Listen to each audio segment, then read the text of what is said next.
ഏറ്റവും ഉസ്താദുമാരെ, രക്ഷിതാക്കളെ, പ്രിയപ്പെട്ട നാട്ടുകാരെ, സ്നേഹം തന്നെ സുഹൃത്തുക്കളെ, അസ്സലാമു അലൈക്കും. അനാഥനായി ജനിച്ചു വളർന്ന് ലോകത്തെ നായകസ്ഥാനം ഏറ്റെടുത്ത അന്ത്യപ്രവാചകൻ മുഹമ്മദ് മുസ്തഫ സല്ലല്ലാഹു അലൈഹി വസല്ലമ തങ്ങളുടെ ജന്മം കൊണ്ട് ഈ സുന്ദര ദിനത്തിൽ നിങ്ങൾക്ക് മുമ്പ് 2 വാക്ക് സംസാരിക്കുവാൻ തൗഫീഖ് ചെയ്ത അള്ളാഹുവിനെ ഞാൻ ആദ്യമായി സ്തുതിക്കട്ടെ. അൽഹംദുലില്ലാഹ്.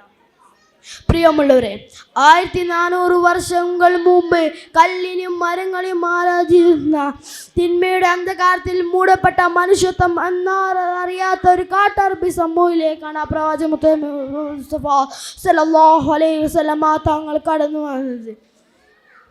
ചെറുപ്രായത്തിൽ തന്നെ അൽ അമീൻ എന്ന പേര് ലഭിച്ച പ്രവാചകനിക്ക് കുറഞ്ഞ കാലത്ത് തന്നെ ജനങ്ങൾക്ക് നീതിയും ധർമ്മവും പകർത്തുവാൻ സാധിച്ചു. ജനങ്ങളെ നന്മയിലേക്ക് നയിക്കുവാനും സാധിച്ചു.